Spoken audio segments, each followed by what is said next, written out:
आहुति देना और पूरी तन्मयता से उसमें भाग लेना। मैं बड़ा प्रसन्न था मन से कि ये जो आर्य समाज विकासपुरी डी ब्लॉक है उसके अंदर इन सब कार्यों को बहुत ही बेहतर ढंग से आचार्य सूर्यदेव जी संपन्न करवा रहे थे बड़े लगन से। तो मैं इन बच्चों को भी जो आर्य दल से उपस्थित हैं उनको भी सबको बधाई देता हूँ, धन्यवाद देता हूँ आज उपस्थिति के लिए। बंधु, आर्य समाज पे जब हम चर्चा करने बैठते हैं तो चर्चा करने वाले का भी और सुनने वालों का भी दोनों का एक अलग ही स्तर मैं समझता हूँ होता है। क्यों होता है ये चर्चा का स्तर? मैं थोड़ा सा भूमिका जरूर रखूंगा आपके सामने। आपके यहाँ पर अगर मैं अभी ये बोलना आरंभ कर दूं कि महिलाओं को ये जो पवित्र पहनने का अधिकार नहीं है, तो आप मेरी बात को कितनी देर तक सहन कर पाएंगे? बोलिए। क्या कह रहे हो विनय जी, पागल तो नहीं हो गए? 1 मिनट से पहले कोई ना कोई जरूर बोलेगा। हो सकता है शर्म के मारे 2 बार सुन लें, तीसरी बार तो कोई सुनने वाला नहीं। मैं हैरान होता हूँ, हमारे ही देश के अंदर हजारों लोगों के बीच में कथाएं होती हैं और उसमें इतने बड़े बड़े, जिनको ना जाने कितनी बड़ी बड़ी उपाधियां दे करके इतने बड़े मंचों पर बैठाया जाता है, और वो जब इस बात को खुले तौर पर बोलते हैं कि महिलाओं को, बेटियों को यज्ञोपवीत पहनने का कोई अधिकार नहीं हमारे शास्त्रों में, बोलने वाले से मैं दुखी नहीं हूँ, मैं सुनने वालों से दुखी हूँ कि उनके अंदर इसकी कोई प्रतिक्रिया ही नहीं है। इसका मतलब जहाँ पर प्रतिक्रिया समाप्त हो जाती है जिस समाज के अंदर, उसका भविष्य क्या होगा यही हमारे को सोचना पड़ता है। यही इसी का नाम आर्य समाज है। यहाँ पर बैठ करके बोलने वाले से ज़्यादा सुनने वाले क्या है जी? हाँ, जागरूक हैं। इसीलिए बोलने वाले को बहुत ज़्यादा सोच करके बोलना पड़ता है। वहाँ कोई कुछ भी बोल जाए, कुछ भी कह जाए, किसी बात को भी कहने के लिए इनको कोई ना तो आधार चाहिए, ना कहने के लिए कोई कारण चाहिए। बस कहाँ लिखा? शास्त्रों में लिखा। किसने कहा? ऋषियों ने कहा, मुनियों ने कहा, संतों ने कहा।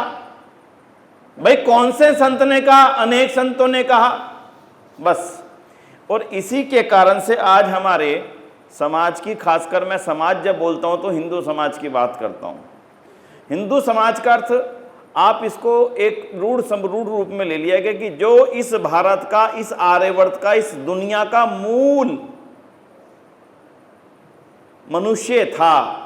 यानी कि वेद के अंदर एक बहुत सुंदर वाक्य आया है ईश्वर द्वारा प्रदत्त, अहम भूमि मद्दाम आर्याम। आप में से किसने इस वाक्य को सुना है? अहम भूमिम अद्दाम आर्याय। नहीं सुना तो मुझे लगता है कि हमें ना एक आर्य समाज की साप्ताहिक सत्संग को कक्षा के रूप में दे देना चाहिए शुरू, कि 12 कक्षाओं में ये सब चीज़ें पूरी तरह से आपके हृदय में उतर जाएं, तब इन सत्संगों का ज़्यादा लाभ होगा। क्योंकि कभी कुछ बोलने से एक क्रम नहीं बन पाता। वेद में ईश्वर कहते हैं मैंने ये भूमि आर्यों के लिए दी।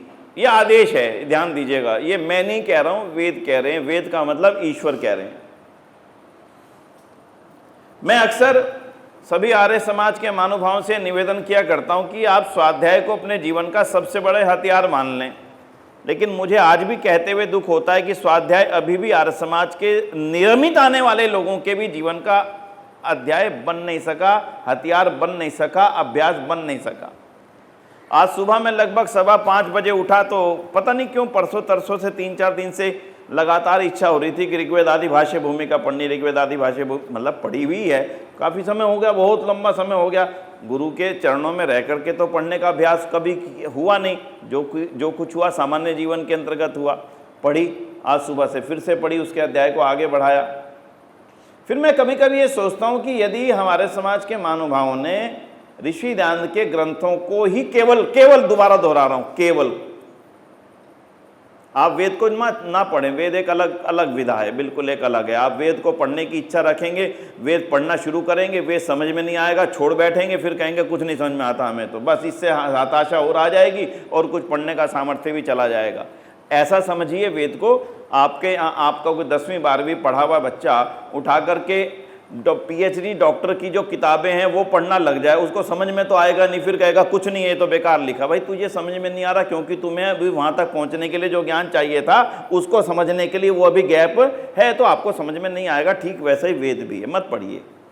लेकिन जब मैं ऋषि ध्यान की बात करता हूँ तो ऋषि ध्यान के ग्रंथों को पढ़ने से ज़्यादा, पता नहीं मुझे आज ये लगने लगा कि उससे ज़्यादा की कुछ भी आवश्यकता नहीं। आर्य समाज का एक एक व्यक्ति अपने आप के अंदर वो गुण पैदा कर सकता है जो शायद बड़े से बड़े विद्वानों के अंदर भी वो गुण नहीं होंगे। ऋषि ध्यान ने कितना बड़ा उपकार हमारे ऊपर किया है ये कहना भी बड़ा, मतलब ऐसा लगने लगता है कि ये बातें पता होने के बावजूद भी हम पढ़ नहीं पाते। तो आज मेरी इस चर्चा का अंतिम जो हिस्सा होगा वो ऋषि ध्यान के ग्रंथ होंगे, मैं उनके बारे में बोलूँगा। तो आज जो चर्चा का विषय मुझे आदरणीय मंत्री जी ने दिया था वो था वर्तमान का परिदृश्य और योगी राज श्री कृष्ण। तो आज थोड़ी सी देर के लिए आज गंभीरता से उसकी चर्चा कर लें और योगी राज श्री कृष्ण के बारे में जो कुछ संभव हो सकेगा व्यावहारिक रूप में मैं आपके सामने रखने की कोशिश करता हूँ। बंधुओं, जब हम योगीराज श्री कृष्ण की बात करते हैं, आप आर्य समाज के लोग एक मिनट के लिए भूल जाइए कि आप हैं, हम एक सामान्य व्यक्ति की बात करते हैं कि एक व्यक्ति जो सामान्य जीवन जी रहा है, मंदिर में जाता है, पूजा करता है, उपासना करता है, हिंदू धर्म को मानता है, उसके मन में श्री कृष्ण की क्या छवि बनी हुई है, केवल इसकी थोड़ी सी चर्चा कर लेंगे। आपको अनुमान हो जाएगा कि हम श्री कृष्ण को किस रूप में देखते हैं। आर्य समाज अशोक विहार फेस 1 के अंदर अभी पिछले रविवार को ना, जन्माष्टमी वाले दिन 26 तारीख को बच्चों ना, उससे एक दिन पहले 25 तारीख संडे को बच्चों की प्रतियोगिता थी। बच्चों की प्रतियोगिता में महाभारत और रामायण के प्रकरणों के बारे में उन्होंने प्रतियोगिता रखी थी कि पहले से प्रश्न दिए थे, बच्चे उनके उत्तर दे रहे थे। डीएवी स्कूल, गवर्नमेंट स्कूल, 3-4 स्कूलों के बच्चे आए थे। प्रकरण से हट करके वैसे कि जैसे गैप आया तो 1-2 प्रश्न पूछ लेते बच्चों से, बच्चों ये जो प्रश्न है ये आपके नंबर जोड़ने वाला नहीं है, फिर वैसे ही पूछ रहे हैं, जब तक आप कोई उत्तर देना चाहे तो दीजिएगा। बच्चों से प्रश्न पूछा राधा कौन थी, बच्चों ने 3-4 बच्चों ने अलग अलग उत्तर दे दिए। ज़्यादातर बच्चों का उत्तर था राधा कृष्ण की प्रेमिका थी। एक का उत्तर था राधा शिव की वो थी, अवतार थी, शिव की अवतार थी। 1-2 ने थोड़ा थोड़ा अलग अलग ढंग से उत्तर दे दिया। मैं बैठा हुआ था, मैं सोच रहा था इन बच्चों की क्या गलती है। इन बच्चों ने गलत तो कुछ भी नहीं बोला, इन बच्चों को जो बताया गया, जो सिखाया गया, जो दिखाया गया, जो पढ़ाया गया, जो इन्होंने तो वही बोला। अब इन बच्चों के मन में पहले दिन से एक बात बैठ गई कि श्री कृष्ण वो हैं जिनकी प्रेमिका थी, जिसका नाम राधा था।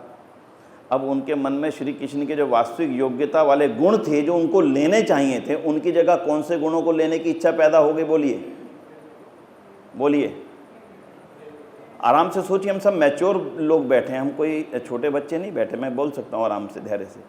उस छोटी सी बच्ची जिसकी आयु 12-13 साल होगी, उसकी बच्ची के अभी से मन में बात बैठ गई कि एक प्रेमिका होती है। जब भगवान कृष्ण भी उसको रखते थे तो ये तो सामान्य जीवन है, इसमें ऐसा रखने में हमारे क्या हर्ज है, क्या गलत है। और उससे नहीं, उल्टा जो नहीं रखता वो कृष्ण नहीं है। आप दोबारा उल्टा सोचिए, क्या पढ़ा रहे हैं बच्चों को, क्या दिखा रहे हैं बच्चों को, क्या बनाना चाह रहे हैं बच्चों को। पिछले दिनों एक नाम आपने जरूर सुना होगा, महाराज कृपालू जी महाराज, नाम तो सुना है जी आपने। कृपालू जी महाराज की आपको शायद जानकारी नहीं होगी। तब मैं कभी कभी सोचता हूँ ऋषि ध्यानंद क्या कमाल के व्यक्तित्व थे। ऋषि ध्यानंद जैसा, मैं आर्य समाज में बैठकर जब ऋषि ध्यानंद के बारे में बोलता हूँ तो ऐसा लगता है कि मैं तो अपने घर में बैठा हूँ, सुनने वाले भी अपने, बोलने वाले भी अपने, घर भी अपना। क्या मैं किनके सामने बोलूँ कहाँ? ऋषि ध्यानंद जैसा व्यक्तित्व नजर नहीं आता। कृपालू जी महाराज के ऊपर जीवन के अंदर 2 केस हुए बड़े भारी। आप में से शायद ही किसी को इस बात का मालूम होगा। एक केस हुआ पुणे के अंदर, एक केस नागपुर के अंदर, और दूसरा केस हुआ ट्रिनिडाड एंड टोबैगो के अंदर, जो वेस्ट इंडीज़ की एक कंट्री है, ट्रिनिडाड टोबैगो। दोनों ही केस किस लिए हुए मैं उसके बारे में ज़्यादा अनुमान नहीं दे सकता, आप समझ गए होंगे। दोनों ही केस भयंकर केस थे और उस केस के अंदर क्या बोला गया था वो सुनना। उस केस के अंदर जो लड़की थी उसने बोला कि कृपालू जी महाराज कहते थे मैं तो कृष्ण हूँ और तुम सारी राधाएं हो, और कृष्ण जी की जब जिसकी राधा के साथ में इच्छा बने उसका सौभाग्य उससे बड़ा जीवन का कोई हो नहीं सकता। ये सब उसके लिखित बयान हैं, लिखित में बयान है। कृष्ण के नाम पर इस देश के अंदर एक ऐसा वातावरण बना दिया गया जिसके लिए ऋषि ध्यानंद अपने ग्रंथों के अंदर वृंदावन के बारे में क्या क्या शब्द लिखते हैं जो उन्होंने पढ़े हैं केवल वो जान सकते हैं। इसलिए बंधु आज थोड़ी सी चर्चा करते हैं वर्तमान की। वर्तमान के अगर वातावरण की बात कर लेते हैं तो उसमें श्री कृष्ण के जीवन कहाँ जाकर के बैठता है व्यावहारिक तौर पे, थोड़ी सी उसकी चर्चा करते हैं। अभी कुछ दिन पहले घटना घटी थी, वो घटना एक हो तो उसकी चर्चा करें, 2, 4, 10, 20 हो तो उनके बारे में मैं बता दूं। चाहे वो बंगाल की घटना हो जो इस समय ज़्यादा बड़ी प्रसिद्ध होगी, उससे 4, 5, 6 साल, 8 साल, 9 साल पहले दिल्ली के अंदर घटी थी, वो भी बहुत फेमस हुई थी, जिनके आधार पर एक सरकार का निर्माण भी हो गया दिल्ली के अंदर। निर्भया के नाम से हमने उस घटना को पहचान लिया। कल्पना कीजिए 2 घटनाएं घटी दुनिया के अंदर। एक घटना जिसमें सीता माता का अपहरण हुआ और दूसरी घटना जिसमें कहते हैं द्रौपदी का चीरहरण हुआ। इससे आगे के लिए कुछ नहीं कहा जाता क्या हुआ क्या नहीं हुआ। अपहरण हुआ, उसने जाकर के अपने महल के अंदर रख दिया और उससे कहता रहा कि मैं तुमसे विवाह करना चाहता हूं। और द्रौपदी का सबके भरे बाजार क्या हुआ, अपमान हुआ था। उसको चीरहरण, साड़ी खींचना तो मैं नहीं कहूंगा बिल्कुल भी, लेकिन अपमान, किसी महिला के लिए अपशब्द बोला जाना उस समय के लिए कितनी बड़ी घटना थी। इससे आप अनुमान लगा लें कि महाभारत की पूरी भूमिका उससे तैयार हो गई।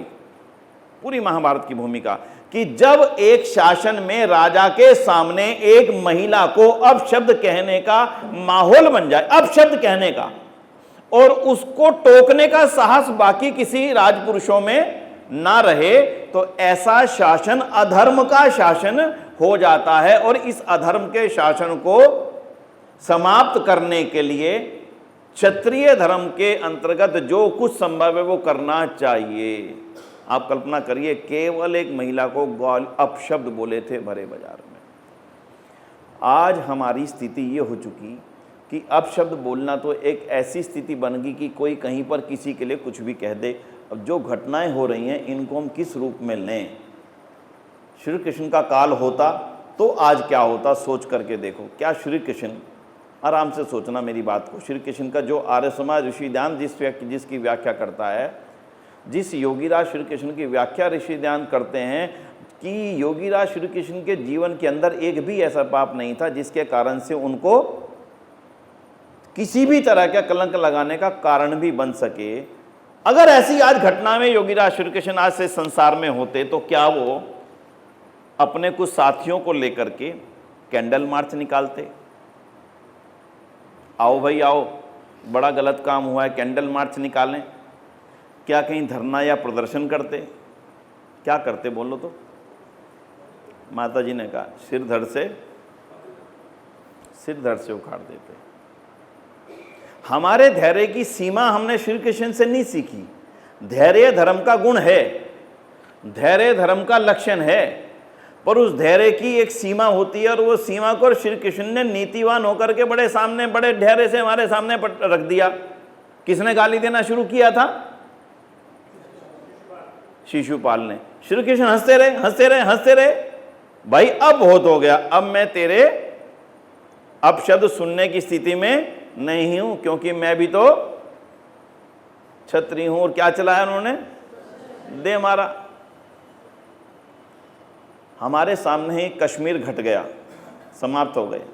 हमारे सामने पाकिस्तान घट गया, हमारे सामने केरल चला गया, हमारे सामने तमिलनाडु चला गया, हमारे सामने दिल्ली के दंगे हो गए, हमारे सामने विकासपुरी में हत्या हो गई, हमारे सामने मंगोलपुरी में हत्या हो गई, हमारे सामने अभी ख्याला के अंदर हत्या होगी, और रघुवीर के अंदर जो ये राजौरी गार्डन से जरा सा आगे जाके लेफ्ट में नहीं, रघुवीर नगर नहीं, बस दारापुर के अंदर हत्या हो गई। ये तो बिल्कुल कुछ करंट हत्याएँ हैं। हमारा धैर्य नहीं टूटा। क्यों? हमने श्री कृष्ण को समझा ही नहीं। हम का मतलब मैं और आप साझे हैं। मैं आपसे अलग होकर के अपने आप को नहीं रख रहा हूं, मैं भी उन्हीं में से हूं। हमारे सामने, महिलाओं के सामने जो जो अत्याचार होते चले गए, क्यों? उसके पीछे के कारण को समझना। क्योंकि यदि हमारे धार्मिक पुरुष आरंभ से ही श्री कृष्ण के उस स्वरूप को सबके सामने रखते जाते तो ये स्थिति नहीं होती। एक वीडियो आया, मैंने एक कलेक्शन किया अपने वीडियो के अंदर, उसमें मैंने उपहास के कुछ वीडियो डाले हैं। उनमें स्वामी प्रेमानंद जी महाराज का एक वीडियो है, जो स्वामी प्रेमानंद जी महाराज मथुरा में रहा करते हैं। उनका कोई शिष्य उनके सामने गिड़गिड़ा रहा है, रो रहा है। पता नहीं आप में से किसी ने उस वीडियो को देखा कि नहीं देखा। महाराज राधा रानी कब आएंगी, राधा रानी। मैं हैरान हो रहा हूँ, ये श्री कृष्ण के साथ हो रहा है। वो रो रहा है राधा रानी कब आएंगी, राधा रानी कब आएंगी। मतलब उसका सारा धर्म, सारा जीवन एक ही चीज़ पर निर्भर है, राधा रानी कब मिलेंगी, राधा रानी कब आएंगी। बंधुओं, श्री कृष्ण के जीवन की जो अनेक विशेषताएं, उनमें से एक विशेषता को एक एक करके थोड़ा थोड़ा से लेते हैं, क्योंकि समय की सीमा में मैं केवल जहां पहुंचाना चाहता हूं उतना ही आप तक रखूंगा। 1 घंटे में कोई अनलिमिटेड चीज़ें कहे जाना संभव नहीं है। श्री कृष्ण के जीवन की जो सबसे बड़ी विशेषताएं थी, उनमें से एक सबसे बड़ी बहुत बड़ी विशेषता थी वेदों का विद्वान होना। छोटी ना मानना इसको। अगर वो वेदों के प्रकांड विद्वान ना होते तो जिस समय धर्म और अधर्म के बीच में युद्ध चल रहा था, और युद्ध चलते चलते जो उनका सबसे बड़ा धुरंधर था, धनुर्धर था, उसने हार छोड़ बैठी, कुछ नहीं, सब बेकार, काहे को लड़ना, क्यों लड़ना, किस लिए लड़ना, अरे ये मेरा चाचा, ये मेरे मामा का बेटा, ये मेरी बुआ का फूफा का बेटा, ये मेरा भाई, ये मेरा ताऊ का भाई, चाचा का भाई, क्या मैं इनको मार करके राज करना चाहता हूं? ऐसे राज का क्या फायदा? भले ऐसा राज को मैं करूंगा क्या जहां मैं अपने बंधु बांधवों को मार दूं। श्री कृष्ण ने देख लिया इसके मन में छात्र धर्म से ज्यादा मोह जाग चुका है, और क्षत्रिय के सामने मोह नाम की कोई परिस्थिति कभी नहीं होनी चाहिए। इसको श्री कृष्ण ने गंभीरता से देखा, जाना, और उस समय वेद के जिस मंत्र की अर्जुन को उपदेश के रूप में आवश्यकता थी, तत्काल उसको याद कराया, स्मरण कराया, दिया नहीं था। ध्यान दीजिएगा, आचार्य हमारे कहाँ बैठे, सूर्यदेव जी बैठे आए थे। सूर्यदेव जी अभी प्रार्थना करा रहे थे यज्ञ में। उनको लगा आज जिस प्रार्थना की आवश्यकता, उन्होंने उस प्रार्थना को हमारे सामने रख दिया। अर्जुन को उस समय श्री कृष्ण ने देखा, इस समय इसको एक ही ज्ञान देने की जरूरत है। जिनको तुम चाचा, मामा, फूआ, फूफा का बेटा मान रहे हो, बच्चा मान रहे हो, भाई मान रहे हो, ये सब आत्माएं हैं। इस जन्म में तेरा इनसे संबंध है केवल, और ना ये तेरा पहला जन्म है, ना ये तेरा अंतिम जन्म है। इस समय धर्म और अधर्म की लड़ाई है, और धर्म का विजय होना इस समय जरूरी है, और तुम धर्म का साथ देते हुए धर्म की लड़ाई को लड़ने में इन सब चीजों को भूल जाओ। ये मरने वाले नहीं, ये आत्माएं हैं, चली जाएंगी, फिर से जन्म ले लेंगी, लेकिन इस समय इनके अंदर जो विचार बैठ चुके हैं, वो विचार इनके इस समाज के लिए कतई भी उपयोगी नहीं। गीता का उपदेश कहो तो क्या है, बोलो क्या है? आपको ध्यान होना चाहिए या जानकारी होनी चाहिए, गीता अपने आप में कुछ और है ही नहीं। गीता भी नाम, गीत नाम भी वेद का ही है। आचार्य जी बैठे, गलत हो तो कह देंगे, क्योंकि गीत नाम भी है कि नहीं वेद, छंद भी वेद है, गीत भी वेद है। उस गीता का प्रचार कर, और अगर श्री कृष्ण उस समय सोचो थोड़ा सा, ना करते ये उपदेश, अर्जुन को उस समय ना करते, ना कहते, आज भी थोड़ा सा विचार कीजिएगा। वर्तमान परिस्थितियों में अगर मैं घूम करके वापस ही आऊँ थोड़ा सा, तो आज दुनिया में जो भी अनाचार व्यभिचार अगर बढ़ रहा है, तो उसके पीछे का बहुत बड़ा कारण अपने क्षत्रिय धर्म का या अपने ब्राह्मण धर्म का पालन ना करना ही इस समय सबसे बड़ी समस्या का कारण बन चुका। ब्राह्मण धर्म का निर्वाह नहीं कर रहा है, क्षत्रिय धर्म का निर्वाह नहीं कर रहा है। उन सब के पीछे बाधा वही आ रही है जो अर्जुन के मन में दुविधा पैदा हुई थी, पर आज के समय में वो कृष्ण नहीं है जो सीधे तौर पर कह सके कि तेरी जिम्मेदारी तो ये है, तुझे तो ये निभानी चाहिए। आज की परिस्थिति में श्री कृष्ण के जो हमारे सामने स्वरूप रखा जाना चाहिए था, उसके विरोध में जो स्वरूप रखा गया, उसके पीछे के थोड़े से कारणों को भी जानना आज आर्य समाज के जिम्मेदार लोगों के लिए ज़रूरी है। मुस्लिम आए, आक्रांता आए हमारे देश में, लूटने आए थे। उनको पता लगा इनके मंदिरों में बड़ा पैसा रखा, लूटो। सोमनाथ गए, मंदिर लूटा। इतना पैसा कल्पना नहीं थी, सोचा नहीं था। कोई किसी के घर में जाए, पता लग के कि 10-20 लाख रुपए रखे हैं, लूटाऊं, और वहाँ जाकर के पता लगे यहाँ तो 500 करोड़ रुपए रखा है, तो पागल होना स्वाभाविक है। वो कहेगा ये तो मज़े आ गए। और लूटने के समय उसका विरोध भी कोई ना करे, इससे ज़्यादा तो आनंद चोर के लिए और कुछ हो नहीं सकता। गजनवी लिखता है, मैं लूट रहा था, मेरी सेना उसको लूट रही थी, और लूटते समय कोई विरोध ही नहीं था, सब हाथ जोड़ करके खड़े थे, हे बाबा सोमनाथ अपनी भी रक्षा करो और हमारी भी रक्षा करो। बोले उनमें से किसी का विरोध ही नहीं था। जब विरोध नहीं होता तो जब 10 लाख 20 लाख लूटने के लिए बैग भर के लाया था, वो तो भर के चला गया, फिर बार बार आता रहा, 17 बार लूटता रहा, हमें मालूम ही नहीं कि हम लूट रहे हैं। इस परिस्थिति में हमारा देश आ चुका था। और जब वो लुटेरे आए, उन्होंने कहा यहाँ तो कोई विरोध ही नहीं है और धन के अंबार हैं, क्यों ना इनके ऊपर शासन कर लिया जाए। शासन करने के लिए हमारे ऊपर बैठ गए और हमें मालूम ही नहीं पड़ा हमारे ऊपर कोई और शासन कर रहा है। ये स्थिति हमारी हो चुकी थी। ऐसी परिस्थिति में उन्होंने अपने शासन को हमेशा बनाए रखने के लिए एक चाल चली, और वो बड़ी चाल ये थी कि इन सब लोगों को, जो भी भारत के लोग यहाँ पर बैठे हैं, इन सब लोगों को मुस्लिम बना लिया जाए। ये तब हमेशा हमारे शासन को स्वीकार करेंगे, इनको कहेंगे खलीफा ही सबसे बड़ा, बस तुम्हारे लिए हम ही हैं सबसे बड़े, इससे बड़ा कोई नहीं है। और उसके लिए उन्होंने मुस्लिम धर्म का प्रचार ये इनके प्रकार शुरू कर दिया। और उस मुस्लिम मत के प्रचार के समय मोहम्मद साहब के जीवन का भी प्रचार हुआ। जब मोहम्मद साहब के जीवन का प्रचार हुआ तो हमारे यहाँ भी जो कुछ उस समय के प्रबुद्ध लोग थे, उन्होंने मोहम्मद साहब के जीवन को गहराई से पढ़ा, और पढ़ने के पश्चात में उनके बारे में अपने लोगों को जागरूक करने लगे कि तुम किस मोहम्मद के चक्कर में आ रहे हो भाई, ये तो वो हैं जिन्होंने 13 शादियाँ की और 58 साल या 56 साल की उम्र में 6 वर्ष की बेटी लड़की से शादी की। ये सुनने के बाद में उनको लगा कि अगर इन बातों का मोहम्मद साहब के बारे में प्रचार होना शुरू हो गया तो हमारे को अपने धर्म को फैलाने में बाधा आएगी। उस समय अब आप आराम से सोच लीजिएगा कि श्री कृष्ण के जीवन का चीरहरण कब से शुरू हुआ। उस समय ऐसे लोगों को इस काम के लिए लगाया गया कि तुम श्री कृष्ण जैसे, जिनके जो हिंदुओं के घट घट के अंदर बैठ चुके हैं पूरी तौर पर, इन्हीं के प्रति, इन्हीं के मन में ऐसे भाव पैदा कर दिए जाएं कि ये इनसे जो सीखते हैं वो बिल्कुल ना सीखें, और जो हम कहना चाहते हैं उन्हीं के बारे में जानें। और उस समय एक व्यक्ति को प्लांट किया गया, मैंने शायद किसी एक बातचीत में आपके यहाँ पर बताया था। उस व्यक्ति का नाम आप सब जानते हैं, क्योंकि हमारे देश का दुर्भाग्य रहा कि हमारे को वही पढ़ाया गया जो पढ़ा करके वो हमारे धार को कुंद करना चाहते थे। और उस व्यक्ति का नाम है रस खान। आपने सुना है? सब ने सुना है, क्योंकि सबने 7वीं 8वीं या 9वीं की कक्षाओं में हिंदी साहित्य के अंदर इसको पढ़ा ही है। मैं ये हैरान होता हूँ, रस खान के बारे में इतना ज़्यादा प्रचारित दुनिया में कर दिया गया कि वो मुस्लिम कवि श्री कृष्ण का क्या था जी, क्या था, बड़ा भारी भक्त था। और इतना बड़ा भक्त था, उसने सारा जीवन श्री कृष्ण की भक्ति में लगा दिया। और आप श्री कृष्ण के लिए लिखे गए सारे के सारे उसके साहित्य को अगर पढ़ने का कभी कष्ट कर सकें, श्रम कर सकें, कुछ मैं भी आपकी सहायता कर दूंगा, उठा करके देख लीजिएगा। सबसे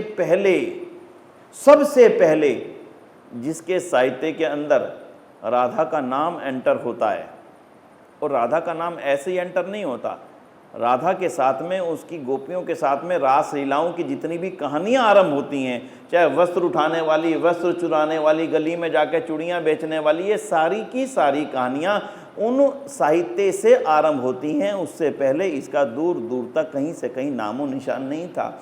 और रसखान को ये काम करने के लिए कह कौन रहा है, उसका नाम भी मैं आपको थोड़ा सा बता देता हूँ, जिसका नाम है महान। आगे बोलना, कौन था जी महान हमारे इतिहास में? एक ही महान हुआ है, दूसरा तो कोई महान हुआ नहीं। दयानंद को महान हमारी पुस्तकें नहीं बताती हैं, एक ही है महान, अकबर महान। अकबर महान के शासनकाल में, जिनका शासन आगरा से चलता था, सारी दुनिया जानती है, और आगरा से मथुरा की दूरी कितनी है वो भी सारी दुनिया जानती है। वहाँ से इसको आरंभ किया गया। कभी आराम से बैठ करके मेरी बात के बाद में अगर आप थोड़ा सा होमवर्क कर सकोगे तो आपको आनंद आएगा। होमवर्क करके रसखान की कविताएं उठा करके देखना, सारा श्रृंगार रस उन्होंने दुनिया जान के श्रृंगार रस की सारी चीजें उठा करके श्री कृष्ण और राधा के साथ जोड़ करके, और उसी में 16,000 रानियों के साथ में उसका जो वर्णन किया, और मुस्लिमों को जो हथियार मिल गया हमारे खिलाफ खड़े होने का कि तुम मोहम्मद को कहती हो, उसकी 13 रानियां थी, 13 शादियां की थी। तुम अपने श्री कृष्ण को देखो जिसकी कितनी पत्नियां थी।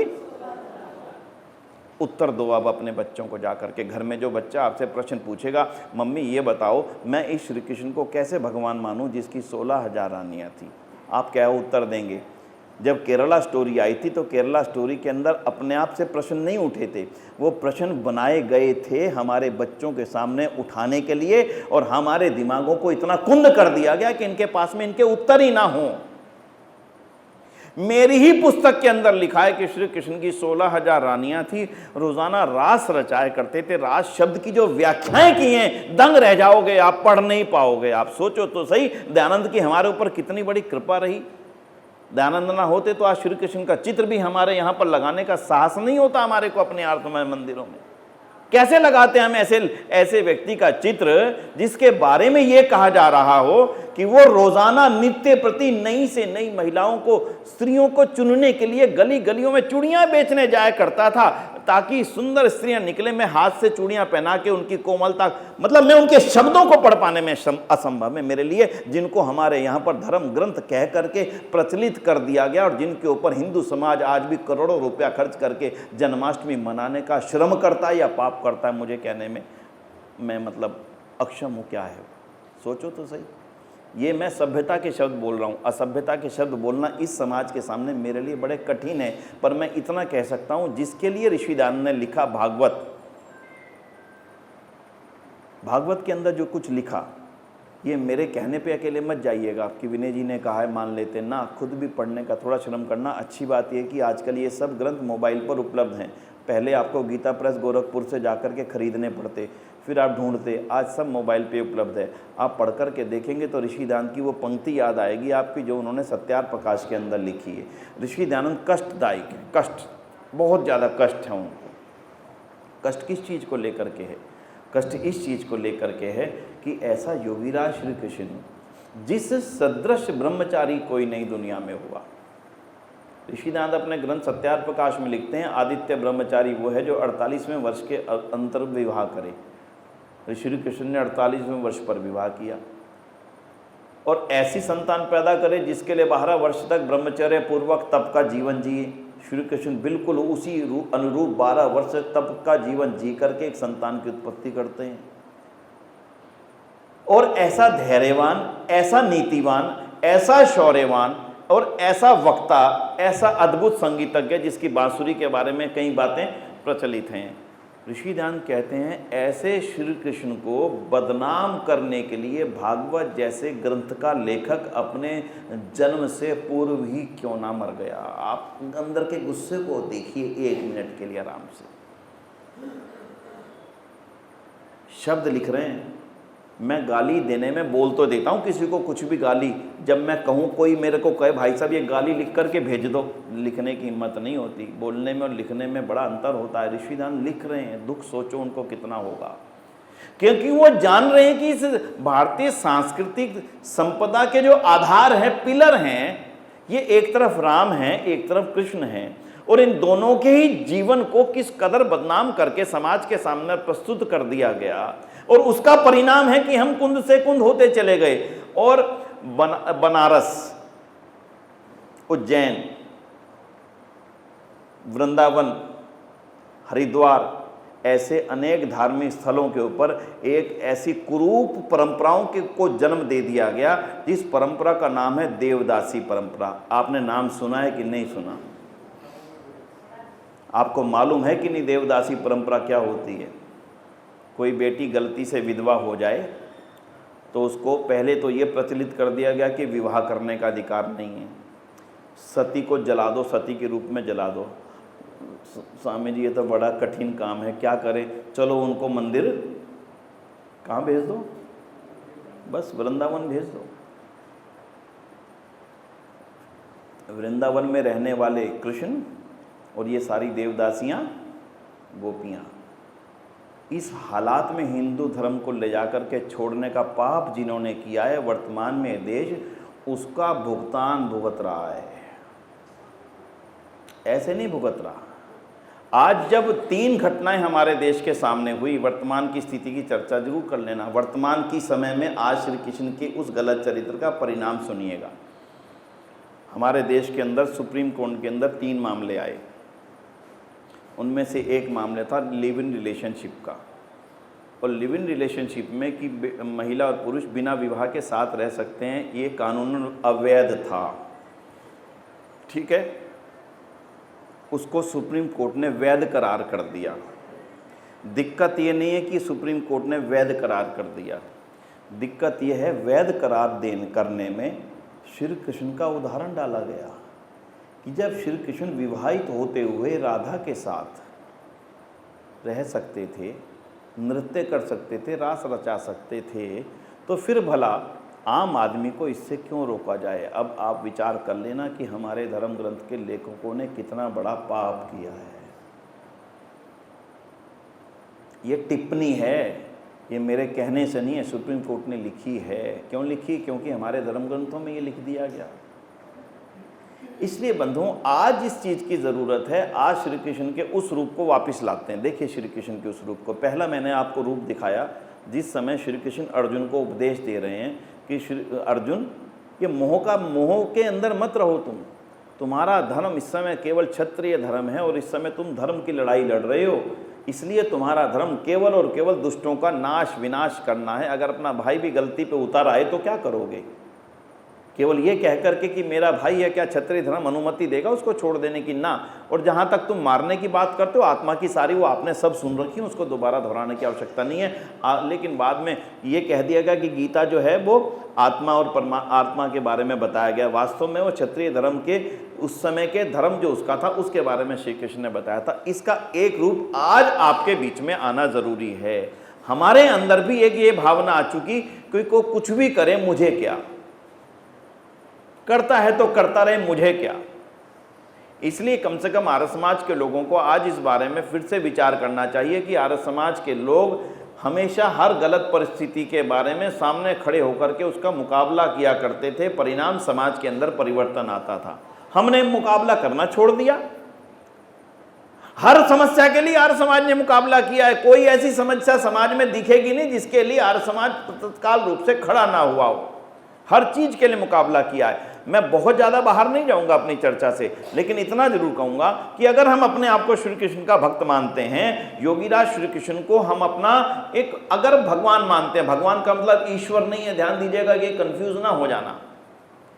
ईश्वर एक अलग सत्ता है, उसका जन्म और मरण होता नहीं। भक्त धातु है ऐश्वर्यवान वाली, जो ऐश्वर्य है जिसके अंदर हर प्रकार की योग्यता है और अपने अंदर सामने वाले के लिए कुछ कर गुजरने की इच्छा शक्ति मौजूद है, उसका नाम भगवान है, उसको कहा जा सकता है। इसलिए भगवान कहने में मुझे कोई आपत्ति जरा सी भी नहीं है। लेकिन वो भी तो ईश्वर की उपासना कर रहे हैं सुबह से लेकर के शाम तक। सुबह भी ईश्वर की उपासना संध्या करते हैं, शाम को युद्ध के बाद फिर से कृष्ण संध्या करते हैं, ऐसे अनेक प्रकरण में आता है। इसलिए उस तरफ नहीं जाना।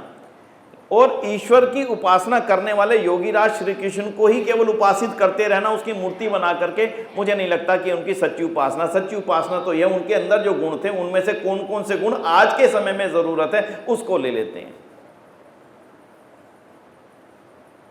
16,000 रानियों वाली बातें और वस्त्रों को चुराने वाली बातें, गली में चूड़ियां बेचने वाली बातें और रास रंग करने के लिए लगातार उनके बारे में जो लिखा गया उसका उदाहरण मैंने आपको दे दिया। और उसके बाद में एक और कवि पैदा हुए, उनका नाम भी बहुत अच्छा था, लेकिन हमारे सामने उसका छोटा नाम प्रसिद्ध है। उसका नाम है जायसी। नाम सुना है सभी ने? हमारे आचार्य ने सुना। पहले क्या लगता है उसके? मलिक मोहम्मद। हैरानी की बात है कि श्री कृष्ण के बारे में लिखने के लिए हिंदू है ही नहीं। एक रसखान लिख रहा है वो प्रसिद्ध हो रहा है, एक जायसी लिख रहा है वो प्रसिद्ध हो रहा है। क्यों हो रहा है? क्योंकि किसी षड्यंत्र पूर्वक उसको लिखवाया जा रहा। अपने आप नहीं लिख रहा है कोई भी रसखान, पूरा जीवन वहाँ लगा रहा है वो, वहाँ पर बैठ करके। कोई उसको पैसा देता है? आज के समय में माफ़ करना, एक लेख लिखने के लिए भी कोई व्यक्ति बिना पैसे लिए लेख नहीं लिखता। अखबार के अंदर को लेख लिखने के लिए भी पैसे लेता है, 500, 1000, 1100, 2100 रुपये लेता, उसके बिना कोई लेख भी नहीं लिखता। वो पूरा जीवन लगा रहा है। हिंदू समाज ने इस षड्यंत्र को कभी समझा ही नहीं। जिस आर्य समाज ने समझा था, हिंदू समाज उस आर्य समाज को नहीं समझना चाहता आज के समय में। और जिस बात को गंभीरता से कहने की कोशिश की जाती है उसके बारे में बाहर निकल करके स्वतः कह दिया जाता आर्य समाज तो श्री कृष्ण को नहीं मानता। भाई, उस श्री कृष्ण को आर्य समाज कैसे स्वीकार करे जो सुदर्शन चक्रधारी ना हो करके, एक पत्नी व्रता ना हो करके, संकल्पबद्ध मनुष्य ना हो करके, वेदों का विद्वान ना हो करके, जिस चरित्र को ऐसा घटिया चरित्र के रूप में दुनिया के अंदर प्रचारित कर दिया गया हो, उसको आर्य समाज कैसे भगवान स्वीकार करे? कोई तर्क तो बताओ, कोई कारण तो बताओ। श्री कृष्ण को तो स्वीकार हमेशा से आर्य समाज करता आया और करता रहेगा। कभी ऐसा समय आज तक आर्य समाज के इतिहास में नहीं आया। और जानकारी दे दूं कि श्री कृष्ण के योग्यतम चरित्रों को लिखने का अगर सामर्थ्य और साहस किसी ने किया है तो आपकी जानकारी के लिए होना चाहिए कि वो आर्य समाज के ही महानुभावों ने किया है। उनमें से दोनों नाम बड़े प्रसिद्ध नाम हैं। उनमें से एक नाम है पंडित चमुपति जी। पंडित चमुपति जी जो नाम है आर्य समाज के बहुत ही योग्यतम विद्वानों में से एक हैं। उन्होंने श्री कृष्ण के ऊपर बहुत अच्छी लेखनी उठाई और उसके चरित्र को लिखा, और कब लिखा उसकी घटना भी आपके सामने आज रखूंगा। और दूसरा नाम है लाला लाजपत राय। लाला लाजपत राय जी ने श्री कृष्ण के योग्य चरित्र को लिखा और बड़ा कमाल का चरित्र उन्होंने लिखा है। उसके अलावा भी अनेक महापुरुषों ने समय समय पर श्री कृष्ण के चरित्रों का बहुत सुंदर लेखन कार्य किया है। ये आर्य समाज के विद्वानों को श्रेय जाता है। कब किया? तो पंडित चमुपति ने, यह भी आज घटना आर्य समाज के लोगों को जाननी चाहिए। मुस्लिम लोगों ने एक पुस्तक लिखी और उस पुस्तक का नाम था कृष्ण तेरी गीता जलानी पड़ेगी। आप में से किसने सुना इस बात को? 5, 7, 8, एक अनुमान हो जाना चाहिए मेरे को, 8-10 लोगों ने सुना है। कृष्ण तेरी गीता जलानी पड़ेगी के अंदर श्री कृष्ण के ऊपर जितने लांछन लगाए जा सकते थे कि भला तू तो ऐसा था, तू तो ऐसा था, तू तो ऐसा था, तूने ये किया, तूने ये किया, तूने ये किया, तूने ये किया, ऐसी ऐसी बातें करके कि तेरी लिखी हुई गीता कौन पढ़ेगा, इसको जलाना चाहिए। और ऐसा पूरा उन्होंने लांछन का पुलिंदा बना करके पुस्तक को प्रचारित कर दिया। आज इतने दुनिया के अंदर बड़े से बड़े धर्म मत संप्रदाय कृष्ण के नाम पर चलते हैं। बड़े बड़े मठ महंत कृष्ण के नाम पर लाखों करोड़ों अरबों रुपयों की संपत्ति बना करके रहते हैं। उनके हृदय पर जरा सी भी चोट नहीं हुई, किसी को दुख नहीं हुआ, किसी को कष्ट नहीं हुआ, किसी को परेशानी नहीं हुई, किसी ने नहीं सोचा इसके खिलाफ 2 शब्द कहने चाहिए, किसी को नहीं लिखा इसके खिलाफ लिखना चाहिए, एक को भी नहीं। किसको दर्द हुआ? केवल और केवल आर्य समाज को हुआ बंधुओं, और किसी को दर्द नहीं हुआ। केवल दर्द नहीं हुआ, उस दर्द के अंदर बलिदान दे दिया आर्य समाज ने। पंडित चमुपति जी ने उनके प्रश्नों का उत्तर देते हुए अपनी एक पुस्तक लिखी और उस पुस्तक का नाम था रंगीला रसूल। कि तुम श्री कृष्ण के बारे में जो कह रहे हो उनका तो उत्तर ये है, वो तो उन्होंने लिखी श्री कृष्ण का चरित्र। और फिर जो दूसरी पुस्तक लिखी रंगीला रसूल, उसको छपवाने के लिए राजपाल एंड सन्स के मालिक महाशय राजपाल जी ने बड़ा प्रक्रम किया। उन्होंने पुस्तक को छपवा दिया, लेखक का नाम नहीं दिया, उसके नाम के आगे लिख दिया दूध का दूध पानी का पानी। और जैसी पुस्तक चली, बाजार में गई, आर्य समाज ने रंगीला रसूल और ऐसे कितनी चीज़ों पर अपना काम किया। ये तो बड़ा लंबा इतिहास है, किसी दिन पूरे दिन ही मुझे बिठा लोगे तो सारा बताता चला जाऊंगा क्या क्या काम किया है। उस रंगीला रसूल पुस्तक को देखते ही खलबली मचना स्वाभाविक था, लेकिन खलबली ज़्यादा बड़ी इसलिए नहीं हुई क्योंकि उसके अंदर जो भी कुछ लिखा था उनके ही धर्म ग्रंथों से उठा करके एक एक वाक्य लिखा गया था, रेफरेंस के साथ लिखा गया था। इसलिए कोई उनसे काट करे तो करे कैसे। लेकिन महात्मा गांधी को ना जाने क्या सूची, वो मैं उस तरफ नहीं जाऊंगा। उन्होंने यंग इंडिया के अंदर एक लेख लिख दिया कि देखो रंगीला रसूल के बारे में लिख दिया गया और मुसलमान शांत हैं, ऐसी शांति का क्या लाभ, या जो भी शब्द उन्होंने लिखे होंगे, मैं हूबहू शब्द नहीं यहाँ पे बोल पाऊँगा। बवाल हो गया। और बवाल के बाद में पंडित वो महाशय राजपाल के ऊपर कहा गया कि किसने लिखी। महाशय राजपाल की जो पुस्तक थी उसके ऊपर मुकदमा चलाया गया और मुकदमा महाशय राजपाल जीत गए कि इसके अंदर जो भी चीज़ें लिखी हैं वो आपके ही ग्रंथों के रेफरेंस ग्रंथों से उठा के लिखी हैं, इसलिए इस पुस्तक ये कोटेड केस है कि मुकदमा जीत गए। लेकिन जीतना हारना क्या होता है? सर तन से जुदा किसे कहते हैं?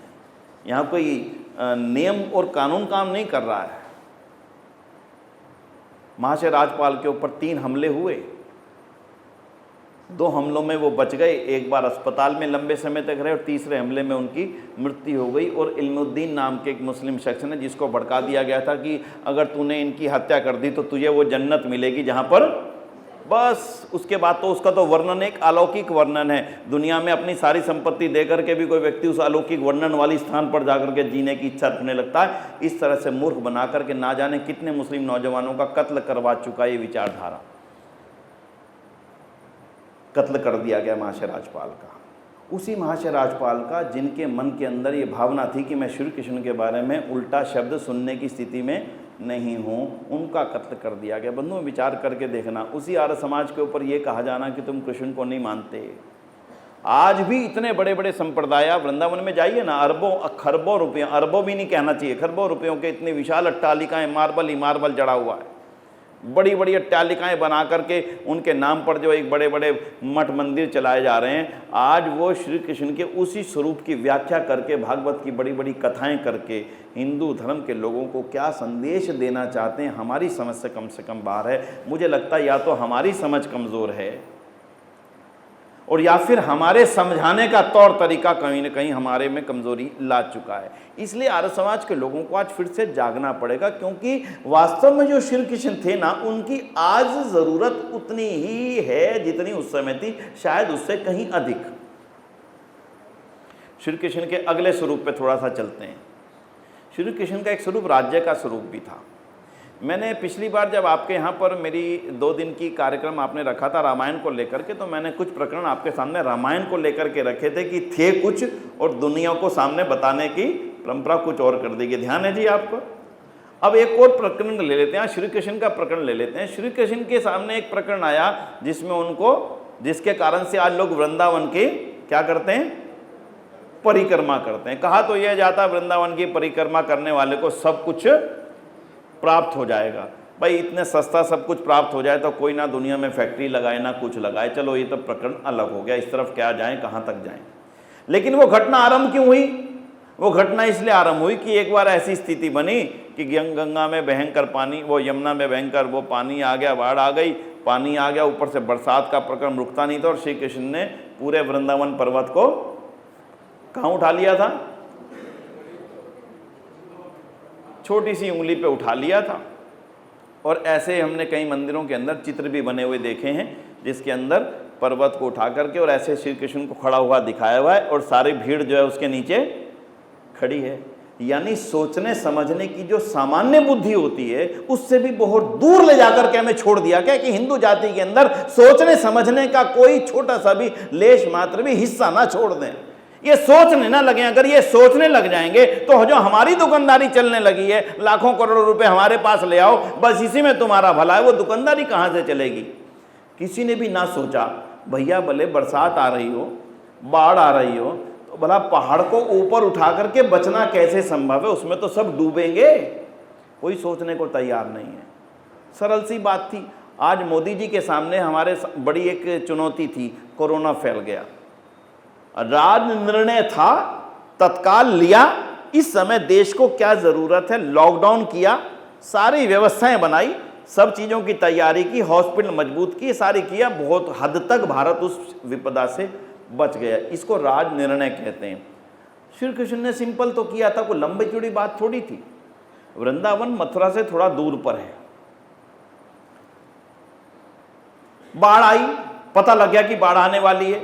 उससे पहले कभी एक बात और जान लीजिए, आज का प्रकरण नहीं है, महाभारत काल हमारी पूरी आदि सृष्टि से जो चलती चली आ रही है 1 अरब 97 करोड़ वर्षों से, उसका सबसे उस समय तक का सबसे बुरा काल था। उससे पहले इस देश में ना कभी बाढ़ आती थी कि ना अन्न का अभाव होता था, ना कोई सूखा पड़ता था, ना कुछ होता था। इस दुनिया में सुखतम यानी सुखी जितना संसार हो सकता था वो था। वो उस समय तक काल का काफी डिक्लाइन हो चुका था। उस समय तक तब बाढ़ आनी जैसी विभीषिका जिसको कभी किसी ने सुना भी नहीं था, सोचा भी नहीं था कि बाढ़ नाम की चीज होती है, अतिवृष्टि नाम की चीज होती है। श्री कृष्ण ने कहा आज हमारी रक्षा करता अगर कर सकता है तो केवल और केवल हमारा ये कौन सा पर्वत है जी? गोवर्धन पर्वत कर सकता। अपना साज सामान छोड़ करके उसके ऊपर जाकर के क्या ले लो? शरण ले लो। सारा का सारा मथुरा उठ करके वृंदावन पर्वत के ऊपर जाकर के शरण ले ली। बाढ़ आई, बरसात आई, थोड़ी देर में बाढ़ का पानी वापस चला गया, बरसात सूख गई। सारे लोगों ने नीचे उतर का क्या, हे गोवर्धन पर्वत महाराज आपने हमारी रक्षा की। छोटी सी कहानी को लेकर के कहाँ से कहाँ पहुँचा दिया गया। भले अगर पहली बात तो कोई ये नहीं सोचता क्या ये संभव है। ऋषि दयानंद कितने बड़े वैज्ञानिक हैं, मैं ये सुनकर के सोच के हैरान होता हूं। उनका एक एक शब्द अपने आप में कमाल का शब्द है। उनका एक शब्द है, सृष्टि क्रम के विपरीत बात को स्वीकार करना नहीं चाहिए। यानी जो सृष्टि क्रम के विपरीत है, सृष्टि क्रम के विपरीत में क्या होता है? बंध्या का पुत्र। बंध्या का पुत्र मतलब जिसके पुत्र नहीं हो सकता उसका पुत्र होना। ऋषि दयानंद लिखते हैं या तो पुत्र होगा तो बंध्या नहीं होगी वो, और बंध्या है तो फिर पुत्र नहीं हो सकता। तो इसलिए जो सृष्टि क्रम के विपरीत है वो क्या है? अंधा जो है, ये अंधा जो है रंग बता रहा है। बोले सृष्टि क्रम के विपरीत है। ऐसे ही सृष्टि क्रम के विपरीत है हिमालय को उठा करके लंका में ले आना, ऐसे ही सृष्टि क्रम के विपरीत है किसी पहाड़ को उठा करके मनुष्यों द्वारा अपनी उंगली पर धर लेना। लेकिन हमने श्री कृष्ण के वास्तविक स्वरूप को तो जानना नहीं चाहा, उल्टा उनके बस इस अलौकिक अलौकिक अलौकिक अलौकिक। और पंजाबी बाग के अंदर में तो कहीं का एक बार चला गया था, किसी एक मित्र के कहने पे 9-10 साल के पहले 9-10 साल हो चुके होंगे। देख करके जितना दुख मुझे हुआ, हिंदू समाज अपने ही भगवान की गुलछ और मतलब जिसको कहते हैं हंसी उड़ाने में अपना ही पैसा अपने ही सर पर जूते मारने के लिए खर्च करने का इससे और अच्छा उदाहरण दुनिया में मिल नहीं सकता। 1-1 करोड़ रुपए देख, उस समय हेमा मालिनी आई थी यहाँ पर राधा बन करके, और बहुत सारी नर्तकियाँ आई थी गोपियाँ बन करके। एक श्री कृष्ण आया था, पता नहीं नीतीश था या कौन था, वो बन करके आया था। नाच रहे हैं, रास रंग हो रहे हैं। 1 करोड़ रुपए उस समय बताते हैं कि उनको दिया गया था, और कितना बड़ा स्टेज, कितना बड़ा रंग रूप सब लगाया गया था। यानी करोड़ों रुपया अपना खर्चा करके हम अपने ही भगवान को बदनाम करने के लिए कह रहे हैं, अपने बच्चों को दिखा रहे हैं कि देखो बेटा ये है वो श्री कृष्ण जो गोपियों के साथ में नाचता है। ये दिखा करके हम श्री कृष्ण के बारे में अपने बच्चों के अंदर कौन सी धारणा बनाना चाह रहे हैं, विचार करके देखो। एक वो फिल्म का गाना मैं कई बार कोट करता हूँ अपनी इस बातचीत में, आपने ज़रूर सुना होगा। श्री सलमान खान की मूवी का वो गाना है, मैं करूँ तो कैरेक्टर ढीला है। वो कितने खुलेआम आपके सामने बोल रहा है कि जब श्री कृष्ण ऐसा करते थे तो उनको तो तुम भगवान मानते हो, और जब मैं ऐसा करता हूं तो मेरे को कहते हो कैरेक्टर ढीला है।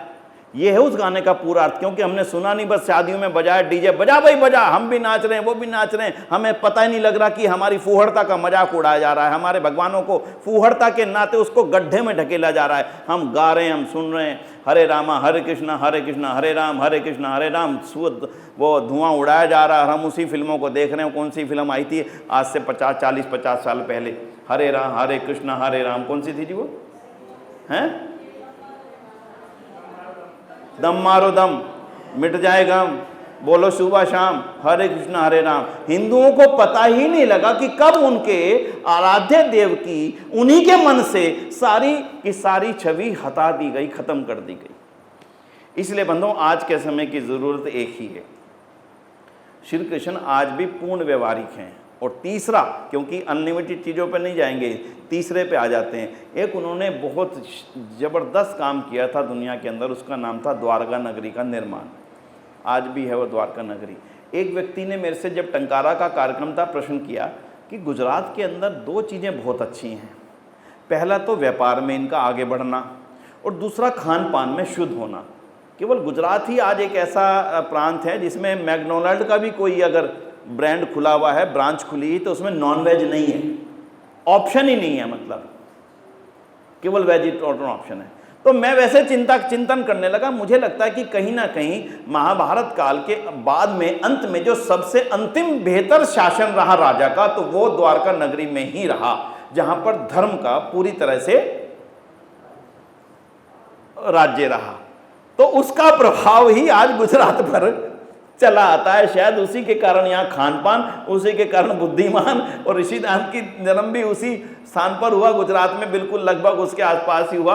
खैर ये तो ऐसी विषय हैं जिनको सिद्ध करना तो किसी के भी लिए संभव नहीं, केवल चिंतन का एक पक्ष रखा कि श्री कृष्ण का अंतिम काल वहां पर रहा अपने जीवन का, द्वारका में, और उन्हीं के शासन में धर्म का जो सारा शासन था उसका प्रभाव गुजरात में आज भी कुछ शेष बचा हुआ, ऐसा मेरा चिंतन था। तो बंधुओं अंतिम विशेषता ले लीजिए जिसकी आज सबसे ज़्यादा ज़रूरत है, और आपकी आर्य समाज को तो वो श्रेय प्राप्त है कि आपकी आर्य समाज विकासपुरी उस काम को बहुत अच्छे ढंग से कर रही है। वो काम क्या था? वो काम था श्री कृष्ण का सुदामा के साथ संबंध। सुदामा को थोड़ी मालूम था मैं जाऊंगा श्री कृष्ण मिलेंगे भी मुझसे, वो तो सोच करके गया था जाऊंगा, लोग कहेंगे अरे अरे कहाँ घुसे चले हो, बाहर चलो बाहर चलो। पर जो उन्होंने बोलता तो दो, कह तो दो सुदामा आया है। जब बताए तो श्री कृष्ण क्या करते हैं, बोलना जी, बुला करके लाते हैं, बैठाते हैं, क्या करते हैं, फिर चरण धोते हैं, भोजन खिलाते हैं और अपने पास बैठाते हैं। सुदामा कभी सोच भी नहीं सकता था। बंधुओं आज श्री कृष्ण के उस स्वरूप की आज सबसे ज़्यादा ज़रूरत है। आपके सुदामाओं को दूसरे अपने गले लगाने के लिए तैयार बैठे हुए हैं और कर रहे हैं, लगातार कर रहे हैं, लगातार कर रहे हैं, लगातार कर रहे हैं। सुबह सुबह मैं एक प्रवचन सुन रहा था, कबीर वाणी, कबीर पंथ से संबंधित कोई सज्जन है, मैंने उनका फ़ोन नंबर निकलवाने के लिए अपने ऑफिस में किसी को कहा है। वो कह रहे थे ओम जैसा तो पाप, ओम जैसे शब्द का तो पाप, ओम जैसे शब्द को बोलने जितना बड़ा तो कोई पाप हो ही नहीं सकता। मैं हैरान हो रहा था कि इस देश में हो क्या है। अपने आप नहीं हो रहा है, कोई कर रहा है। आपके उस वर्ग को जिसको लंबे समय से आपने अपने दूर रखा था, लंबे समय से आपने अपने दूर रखा, इसमें कोई बुरा मानने वाली बात नहीं, हम सब जिम्मेदार हैं। तेरे हाथ का खाना नहीं खाऊंगा, तेरे हाथ का छुआ पानी नहीं पीऊंगा, मेरे कुएं से तुम पानी नहीं भर सकते हो, तुम्हारी छाया भी मेरे आसपास भी ना पड़ने लग जाए। और क्या कदर माहौल हमने इस देश के अंदर बना दिया था, जिसकी परिणाम ये देश पूरी तरह से आज भुगत रहा है। अगड़े, पिछड़े, दलित, महादलित, अति पिछड़े, हमें इतने वर्गों में हमने अपने हिंदू समाज को बांट करके रख दिया, इतने वर्गों में बांट करके रख दिया। और उसी का परिणाम है आज जातिवाद के नाम पर सारी दुनिया हमारे देश में एक गलत आशासन को लाने का सपना देख रही है। और उसी का परिणाम है जातिवाद की, जातियों की गिनती करने का एक बहुत बड़ा प्रचंड प्रपंच हो जाना। इसलिए आपकी आर्य समाज ने हजारों बच्चों को अभी तक, माननीय गोयल साहब, पूज्य माता जी, इन सब के उस समय से जो प्रक्रिया आरंभ हुई थी, आदरणीय भाई हमारे रमेश जी अभी भी मैंने देखे पीछे बैठे हैं, राघव जी भी बैठे हैं, ऐसे सैकड़ों नहीं हजारों बच्चों को ये बच्चे सारे के सारे बैठे हैं। हमने किसी से जाति पूछी? बोलो, ईमानदारी से बोलो, हमने किसी से पूछा? मुझे आज तक, मैं आज अपने विश्वास से कहता हूं, मैंने आर्य विदल के अंदर हजारों बच्चों के साथ चर्चा की, बैठे, खाया पिया, शिविरों में भाग लिया, उनके साथ गए, खेले। मुझे आज तक, मैं ईमानदारी से कहता हूं, मुझे पता ही नहीं कि मेरे साथ बैठने वाला किस जाति से संबंधित है, बिल्कुल नहीं मालूम। यही तो है श्री कृष्ण की जीत, इसी को कहते हैं आर्य समाज की जीत। और आज हिंदू समाज की जीत बचेगी तो केवल एक काम में बचेगी, जिस दिन मुझे अपना साथ में आगे पीछे ऊपर नीचे बैठने वाले की जाति से कोई लेना देना नहीं रह जाएगा। मेरी केवल एक ही जाति है, वो है मानव जाति, आर्य जाति। और ये जो मेरे आसपास मेरे भाई बैठे हैं, राम के भक्त, कृष्ण के भक्त, उसी परमात्मा की एक संतान है। श्री कृष्ण ने यही तो उदाहरण हमारे सामने प्रस्तुत किया, दूसरा कौन सा उदाहरण प्रस्तुत किया? जिस कदर श्री कृष्ण उस समय के महाभारत काल के सबसे उच्चतम शिखर के व्यक्तित्व कहे जाते थे, उस समय सुदामा जैसा गांव में रहने वाला एक छोटा सा व्यक्ति आकर के उनसे मिलकर के राजा जैसा सम्मान पाए, और मैं और आप आज उससे कुछ सीख ना पाए। आज इस समय सुदामा की उस समय कितनी बड़ी जरूरत होगी मुझे मालूम नहीं है, लेकिन आज हजारों लाखों करोड़ों सुदामाओं को कृष्ण की जरूरत है। अगर आप बनना चाहते हो कोई वास्तव में इस देश के उद्धार करता, एक एक व्यक्ति अपने अंदर कृष्ण को महसूस करे और अपने से किसी को भी जिसको लगता हो मैं इसको सहायता दे सकने की थोड़ी सी क्षमता मेरे को परमात्मा ने दे दी है, उसको सुदामा नाम मान ले। मैं विश्वास से कहता हूं जाति जनगणना करने वालों की मांग में कुछ भी दम रहने वाला नहीं, आधे दिन में खत्म हो जाएंगे। दिक्कत आज भी एक है कि आज हम इतना सब कुछ सहने के बाद भी हम सुदामा मानने के लिए उनको तैयार नहीं, जरा सा भी। स्वामी श्रद्धानंद के, मैं कभी कभी कहता हूँ स्वामी श्रद्धानंद जैसों ने काम किया, कृष्ण जैसा, कुओं से पानी भरने ना देना। आप सोचो कितना, कल्पना सोचो आप, मतलब आज उसको एहसास आप नहीं कर सकोगे। जो लोग ग्रामीण परिक्षेत्र में रहे हैं उनको एहसास है, पूरे गांव में एक कुआं है, आप तो उससे पानी भर सकते हो, पर एक दलित परिवार का व्यक्ति उस कुएं से पानी नहीं भर सकता। मजे की बात, मुसलमान पानी भर सकता है। देखो आप, कल्पना करके देखना आप, मतलब मुसलमान उस कुएं से पानी भर सकता है, तब आपका कुआं गंदा नहीं हो रहा है। लेकिन अगर दलित ने उस कुएं से पानी भर लिया, उसकी बाजू काटने की परंपरा थी। एक दो की नहीं काटी गई, माफ करना, हजारों की काटी गई बाजुएं, पैर। तेरे पैरों की हिम्मत कैसे हुई कि तू इस कुएं के पास पहुंच जाए? ऐसे हिंदू समाज कमजोर नहीं हुआ, ऐसे ही हमारा भारत आज इस परिस्थिति में नहीं पहुंचा, हमने पहुंचाया है, हमारे कर्मों ने पहुंचाया है, और इसको वापसी लाने की जिम्मेदारी भी अब हमारी ही है। अगर आज श्री कृष्ण के क्षत्रिय स्वरूप को ना अपना सको, मत अपनाना। क्यों? आप कहोगे वो काम तो पुलिस का है, आर्मी का है, मैं किसको सुदर्शन चक्र चला करके मारूं? मुश्किल काम है विनय जी, मेरे ऊपर मुकदमे बन जाएंगे। मान लिया। श्री कृष्ण के ब्राह्मण स्वरूप को स्वीकार कर सको ना करना कोई बात नहीं, उसके लिए तो वेद पढ़ना पड़ेगा, गुरुकुल में रहना पड़ेगा, मत पढ़ो कोई बात नहीं। लेकिन श्री कृष्ण का जो क्षुद्र स्वरूप है, सेवक का स्वरूप है, वो जो सेवक बन करके हर व्यक्ति को अपने जैसा समझ रहे हैं, अपने पास बैठा रहे हैं, क्या वो स्वरूप भी मानने में हमें किसी कानून से रोक है क्या? आपका आर्य समाज डी ब्लॉक इस बारे में उदाहरण बन के दिखाए है। काफी हद तक आपने वो किया है जो अन्य आर्य समाजों ने नहीं किया। ये मैं खूब खुल करके कह सकता हूँ इस बात को, क्योंकि कितने बच्चों के जीवन आपके यहाँ से परिवर्तित हुए हैं मैं जानता हूँ। लेकिन अभी ज़रूरत ज़्यादा है, हमारा काम कम है।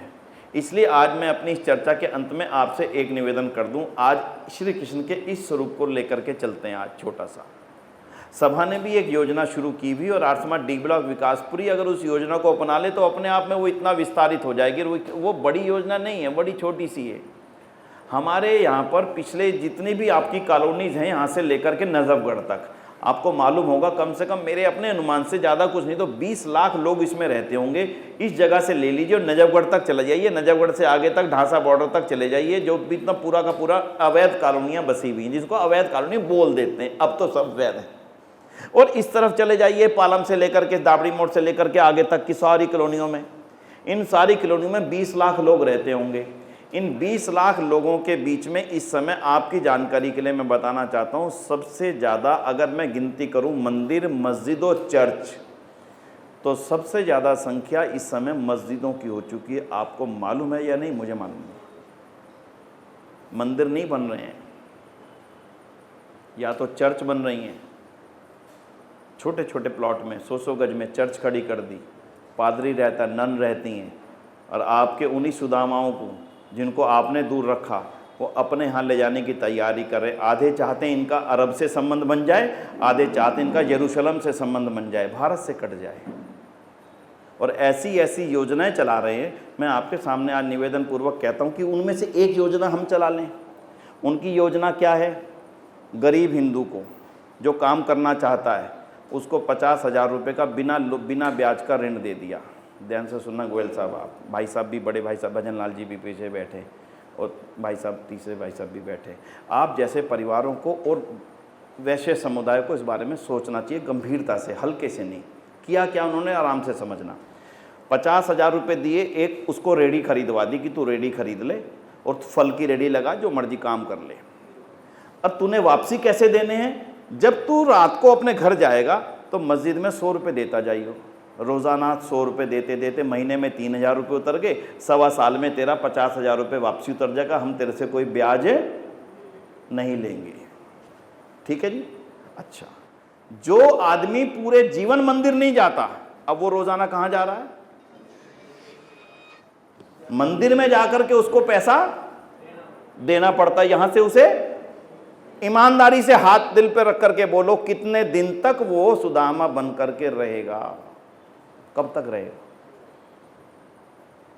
सोच लेना। ऐसे ही इस देश के अंदर 35 करोड़ नहीं हुए, आपके भाई ही बने। कोई अरब से नहीं आया इनमें से।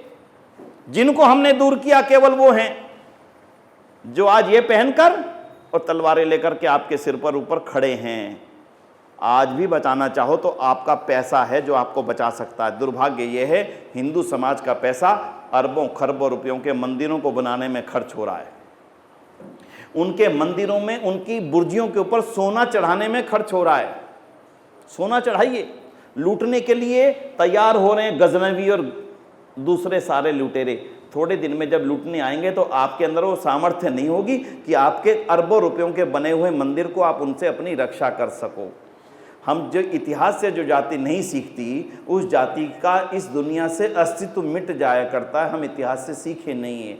इसलिए फिर से निवेदन कर दूं, मंदिरों के अंदर चढ़ाने वाला पैसा आपके गरीबों के ऊपर खर्च कर दिया जाता तो मुझे लगता आज लाखों करोड़ों की संख्या में आपके बाजू बन करके वो तैयार आपके आसपास खड़े होते। आज अपने घर से राम की मूर्तियां निकाली जा रही हैं, शिव की और गणेश की और कृष्ण की मूर्तियां हटाई जा रही हैं, फ़ोटो हटाई जा रही हैं, और ये चीख चीख करके बोला जा रहा है कि हम राम को नहीं मानेंगे, हम कृष्ण को नहीं मानेंगे। ये अपने आप नहीं बोला जा रहा, बुलवाया जा रहा है। इसलिए आर्य समाज डी ब्लॉक के विकासश्री अगर स्वरोजगार, महिला स्वरोजगार योजना के नाम से हम लोग इसको चलाते हैं। अभी हम लोग 10,000 का लोन देते हैं, जब वो वापस कर देती है बहन तो उसको 20,000 का दे देते हैं, मैं यानी उसकी एलिजिबिलिटी बढ़ा देते हैं। आस्ता आस्ता इस योजना को आंदोलन बनाओ, और इस आर्य समाज में पैर रखने की जगह नहीं मिलेगी अगर आपने थोड़े से एरिया को अपना लिया। आप में से किसको कमी है 20-30 हज़ार रुपये इस प्रोजेक्ट में लगा देने के लिए? बोलो। आपके पैसे बैंकों में रहेंगे, आप निकालने की परिस्थिति में नहीं होंगे। माफ़ करना, चाहे आप कोठी बनाओ, दुकान बनाओ, फार्म हाउस खरीद लो, एफडी में, म्यूचुअल फंड में कहीं लगा के रख लेना, वो आपके काम आने वाले नहीं। ना पाकिस्तान में रहने वालों के काम आए थे, ना आज आपके काम आएंगे। अगर इन भाइयों पे खर्चा कर दिया गया, वही भाई आपके काम आएंगे, और तभी बचा हुआ पैसा आपके काम आने वाला है।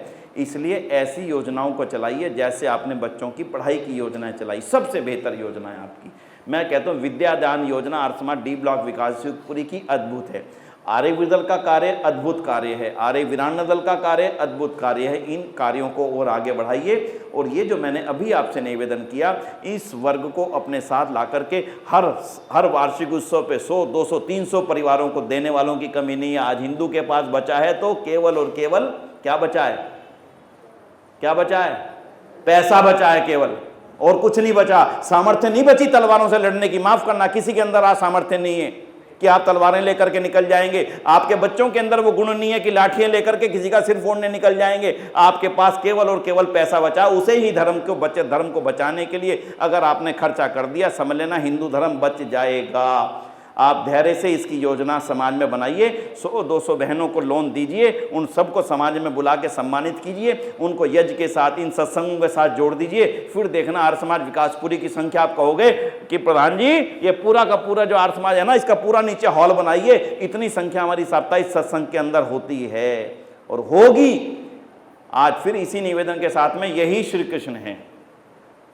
श्री कृष्ण दोबारा इसमें पैदा होंगे जब जब धर्म की हानियों को करते रहिए इंतजार। मुझे बनना पड़ेगा श्री कृष्ण, वो पैदा होने वाले नहीं है। मुझ में श्री कृष्ण की जरूरत है, मुझ में श्री कृष्ण के गुणों को आने की जरूरत है। अब इसको पढ़ना छोड़ दीजिए। धर्म संस्थापनाएं संभवामी युगे युगे।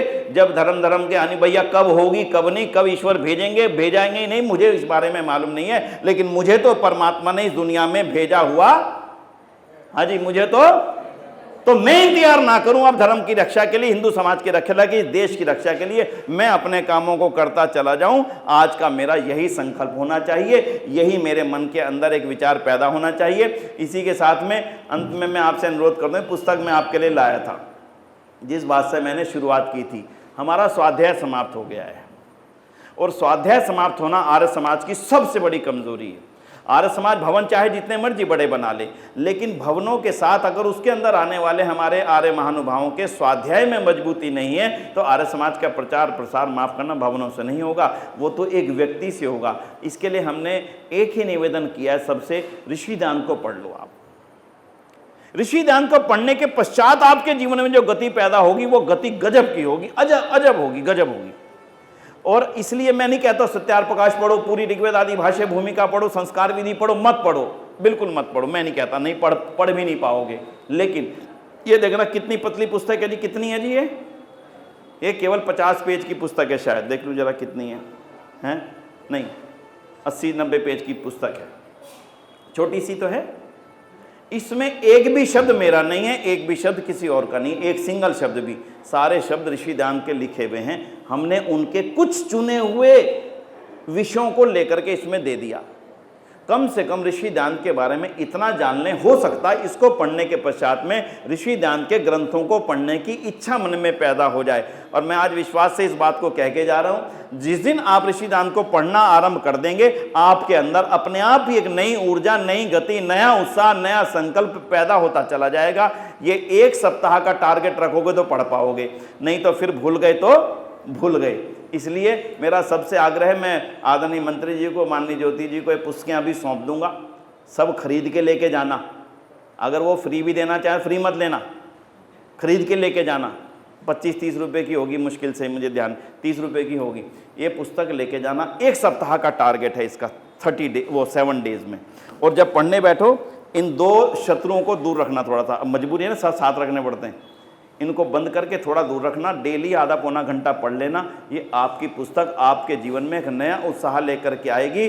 फिर हमें लगेगा कि मेरा जो बचा हुआ जीवन में अभी भी बहुत कुछ करने की क्षमता रखता हूं। और यही मेरा आप सबसे निवेदन, विशेषकर जितने नौजवान साथी यहाँ बैठे हैं, राघव जी बैठे हैं, सोनू जी बैठे हैं, रमेश जी, 3 से तो मैं जरूर कहूँगा पुस्तक अद्भुत है। इसमें ऋषिदान का छोटा सा जीवन है और उनकी लिखी हुई छोटी छोटी हिस्से हैं और सत्यार प्रकाश की भूमिका है। सत्यार प्रकाश की भूमिका पढ़ लेना, आनंद आएगा। ऋषिदान सत्यार प्रकाश लिखना क्यों चाहते हैं, उनके मन के अंदर चल क्या रहा है, इन सब के लिए इसी निवेदन के साथ में एक सुदामा वाली योजना वो मत छोड़ना। आपकी आर्य समाज उसे अपना ले, इस पूरे क्षेत्र के अंदर एक जबरदस्त, एक अलग ही प्रभाव जाएगा और हजारों परिवारों को जोड़ना है, सैकड़ों नहीं। बड़ा टारगेट बनाइए कि हमारी आर्य समाज का 150वां वार्षिक उत्सव, जो आर्य समाज का 150 साल अगले वर्ष आने वाला है, 1 साल में इस कार्यक्रम को करिए और आपकी आर्य समाज का वार्षिक उत्सव ऐसा हो कि आपको बड़े से बड़ी कथाओं से भी बड़े पंडाल लगा करके, जिस दिन आर्य समाज की कथाएं और आर्य समाज के विचार लोगों के बीच में जाने शुरू हो गए, समझ लेना कि देश के अंदर एक नए परिवर्तन की